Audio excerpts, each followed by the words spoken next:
Hello everyone, कैसे हैं आप सब। आई होप कि आप सब ठीक होंगे। तो मैं पुनीत सैम स्वागत करता हूं आपका अपने यूट्यूब चैनल एसपीएस में। तो आज हम आपके लिए लेकर आए हैं प्रॉफिट एंड लॉस का नेक्स्ट लेक्चर, जिसमें हम ये आई थिंक फोर्थ लेक्चर है हमारा प्रॉफिट एंड लॉस का। तो इसमें हम आज 3 टाइप करने वाले हैं। पहले हम 2 टाइप डालते थे, तो आज मैंने सोचा कि ये अच्छी लगी मुझे और ये तीनों टाइप इम्पोर्टेंट भी हैं, तो एक ही वीडियो में इंक्लूड हो जाए तो अच्छा है। तो चलिए शुरू करते हैं आज का लेक्चर।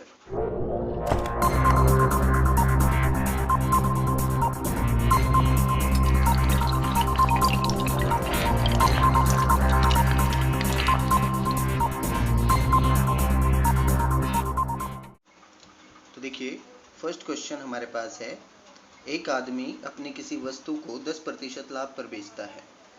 यदि उसने इसे 20% कम पर खरीदा होता और 800 रुपये ज़्यादा में बेचा होता तो उसे 40% लाभ होता। उसका क्रय मूल्य बताओ। तो देखिए, कल हमने इसी टाइप के, आपको लग रहा होगा कि कल भी हमने इसी टाइप के क्वेश्चन किए थे। नहीं, उसमें हमें क्या दे रखा था, जब हमने पहले उसको बेचा 10% लाभ पे, फिर हमारा कुछ प्राइस बढ़ा के या घटा के हमने बेचा, तो हमें लाभ और हानि में ही दे रखा था। लेकिन इसने क्या किया, अब की बार कॉस्ट प्राइस को भी कम करके दिखा रखा है कि इसने कॉस्ट प्राइस को भी 20% कम पर खरीदा होता। तो खरीदा है तो कॉस्ट प्राइस ही होगा, तो 20% कम पर खरीदा और 800 रुपये ज़्यादा पर बेचा। तो देखो, जो सेलिंग प्राइस है उसमें परसेंटेज में इंक्रीमेंट नहीं हुआ है, उसमें पैसे में हुआ है। तो ये क्वेश्चन थोड़ा सा अलग है। तो प्रॉफिट में चेंज हुआ है 40%। तो देखो कैसे करना है, आप इसको 100 लेट करके अच्छे से कर सकते हैं। क्यों क्यों हमें 100 लेट करना पड़ेगा, क्योंकि एक ही चीज़ हमें किस में दे रखी है, रुपए में दे रखी, बाकी सब कुछ परसेंटेज में है। तो मैं क्या करता हूँ, सिंपली मैंने स्टार्टिंग में जो कॉस्ट प्राइस है वो मैंने लेट कर लेना 100। देखो, ये मेरा कॉस्ट प्राइस है स्टार्टिंग में। तो सोचिए, दूसरा मेरा जो कॉस्ट प्राइस होगा वो 20% कम होगा। तो सेकंड जो कॉस्ट प्राइस है वो कितना होगा, इससे 20% कम कर दूं तो 100 का 20% कितना होगा, 20। तो मैंने कम कर दिया। तो पहले कॉस्ट प्राइस था ये, बाद में कॉस्ट प्राइस है ये। अब क्वेश्चन क्या कहता है कि पहले इसको 10% प्रॉफिट होता था, तो 10% प्रॉफिट पे अगर सेलिंग प्राइस निकालें तो ये सेलिंग प्राइस है इनिशियल, तो 110 होना चाहिए, क्योंकि 10% प्रॉफिट है। 100 का 10% 10 होगा, तो 10 रुपये ज़्यादा में अगर बेचेगा तो 110 रुपये में बेचना चाहिए। दूसरे में क्या कह रहा है, उसको 40% लाभ हो रहा है और इसके ऊपर 40% लाभ करवाना है हमको। तो सेलिंग प्राइस देखते हैं क्या होगा, 40% प्रॉफिट।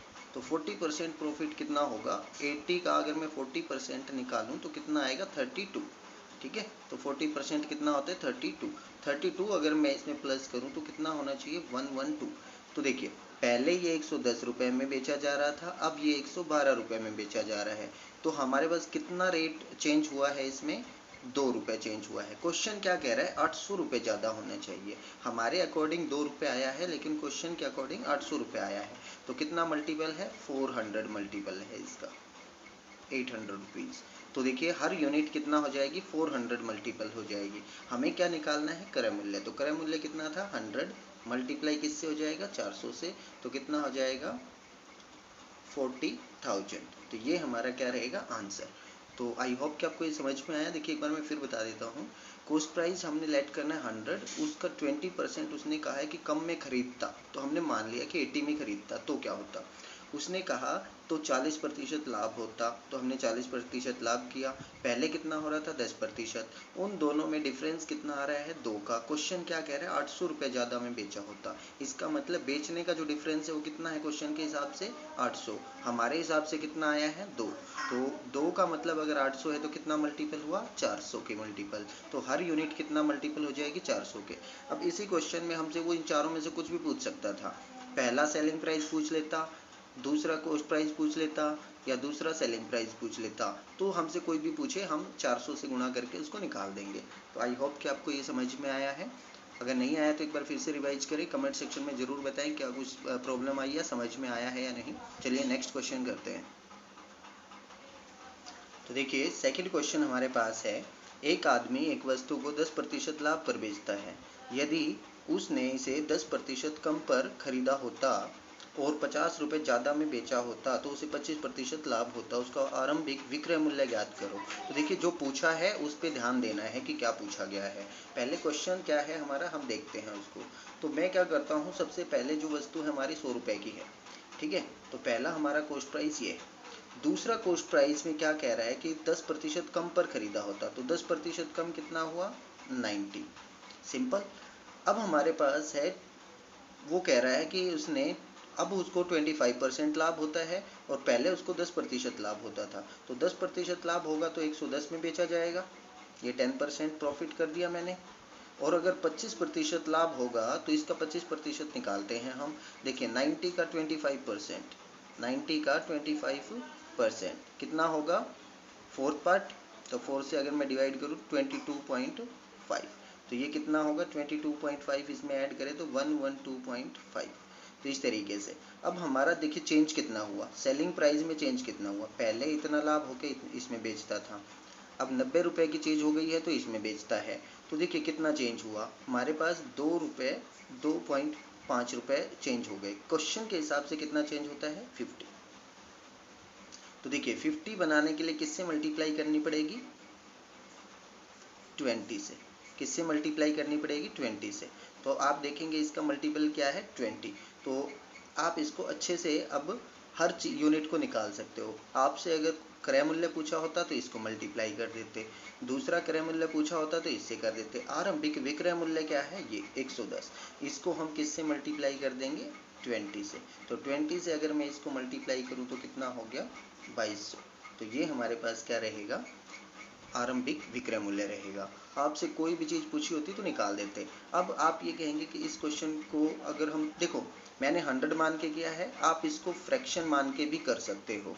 100 मान के थोड़ा इजी हो जाता है, लेकिन फ्रैक्शन मान के कैसे करना है मैं भी एक बार बता देता हूँ, वो भी आपको क्या कुछ होता है। देखो पहले 10% लाभ होता है, तो 10% का फ्रैक्शन कितना हुआ, 1/10। तो इसका मतलब कोई चीज़ मेरे पास 10 रुपये की थी, वो अब 9 रुपये की हो गई है, मैंने उसको 10% कम पर खरीदा होता। पहले उसको इसका 10% लाभ मिल रहा था, तो इसका 10% लाभ होगा 1/10। तो पहले कोई 10 की चीज़ होगी तो अब किसकी हो जाएगी, 11 की। यहाँ पे मुझे कितना लाभ हो रहा है, 25%। तो 25% का फ्रैक्शन देखते हैं क्या होता है, 1/4। तो 4 अगर कोई चीज़ होती, मान लो यहाँ पे 4 होता, तो वो कितनी हो जाती, 5 हो जाती। लेकिन क्वेश्चन ये कह रहा है कि यहाँ 4 नहीं है, 9 है, तो इन दोनों की मल्टीप्लाई करेंगे तो यहाँ पे भी मुझे 9 से मल्टीप्लाई करनी पड़ेगी, तो यहाँ पे सेम बनाना पड़ेगा। बस यही थोड़ी कन्फ्यूजन है जो आपकी दूर हो जाए। अब 4 की इन सबसे मल्टीप्लाई, क्योंकि इसको अगर मल्टीप्लाई कर दिए, ये सारे इसी की वजह से आए थे, तो हम इन सबको मल्टीप्लाई करके लिखेंगे। जैसे ये 36 हो जाएगा, ये 40 हो जाएगा, ये 44 हो जाएगा, और ये हमारे पास 45 हो जाएगा। चेंज कितना हुआ, 1 का। क्वेश्चन क्या कह रहा है, 1 का नहीं हो रहा, 50 का हो रहा है, तो सारी चीज़ें 50 मल्टीप्लाई हो जाएंगी। हमसे ये पूछा गया तो ये भी 50 मल्टीप्लाई हो जाएगी, 2200। तो चीज़ तो वही है, कोई ज़्यादा चेंज नहीं है। हाँ फ्रैक्शन में थोड़ा सा कन्फ्यूजन, 100 में बिल्कुल कन्फ्यूजन नहीं आएगा, आप आराम से इसको कर पाएंगे। तो आपकी मर्जी है, जो मर्जी आए उससे आप इसको सॉल्व करें। अगर ये मेथड आपको समझ में आ गया तो ये पहले वाले क्वेश्चन में आप एक बार रिपीट करके क्वेश्चन और ये अप्लाई करके ज़रूर देखें, तो आपको अच्छे से कंफर्म होगा कि हाँ ये मेथड हो सकता है कि नहीं, फ्रैक्शन से ज़्यादा इजी है या फिर 100 लेट करके ज़्यादा इजी है। तो आप इजी ही करना, कोई ज़रूरी नहीं है कि आप ये करें या ये करें, वो आपकी मर्जी है। ठीक है, तो चलिए नेक्स्ट पार्ट करते हैं। नेक्स्ट क्वेश्चन देखिए, आज की सेकंड टाइप है। तो सेकंड टाइप में किस टाइप के क्वेश्चन आते हैं। एक आदमी एक वस्तु को 20% लाभ पर बेचता है। यदि उसने इसे 100 रुपये कम में खरीदा होता और 100 रुपये कम में ही बेचा होता तो उसे 4% लाभ होता। वस्तु का क्रय मूल्य ज्ञात करो। तो देखिए अब की बार एक ही चीज़ परसेंटेज में दे रखी है, बाकी हमें रुपए में दे रखी है, और फिर चेंज जो लाभ प्रतिशत में चेंज होता है वो भी हमें किस में दे रखा है, लाभ में दे रखा है, परसेंट में दे रखा है।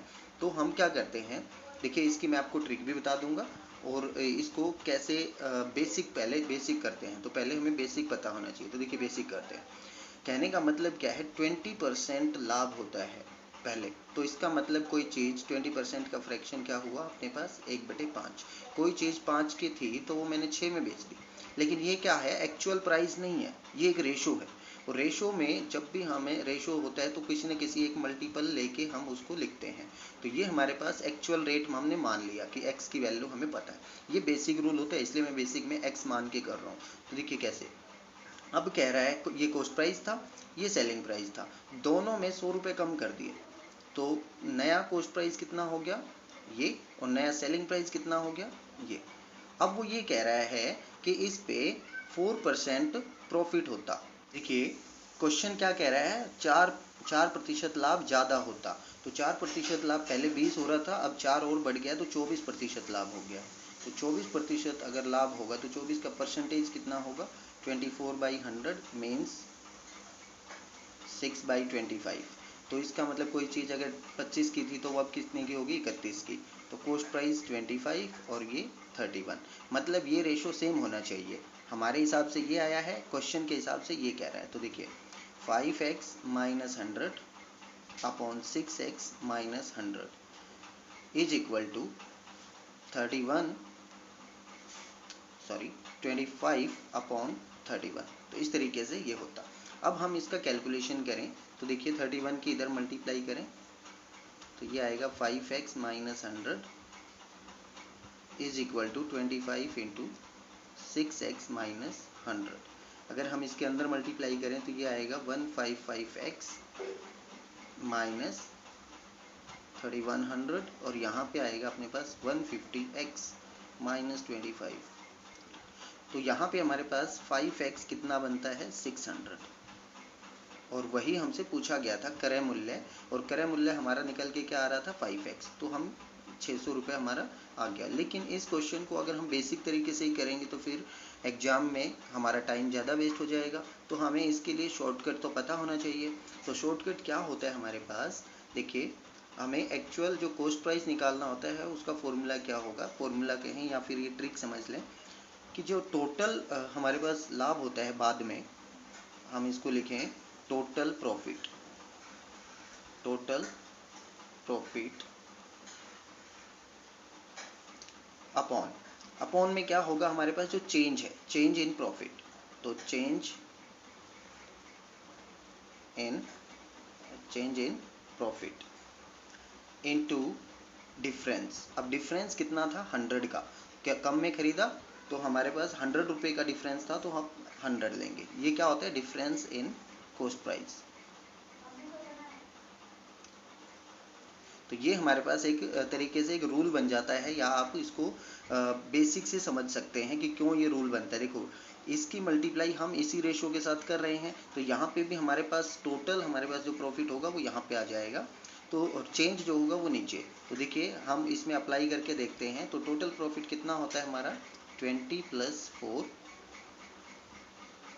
अपॉन जो चेंज इन था वो कितना था, 4% का चेंज हो रहा था, इनटू डिफरेंस कितना है, 100 का। तो ये हो जाएगा 24/4 इंटू 100।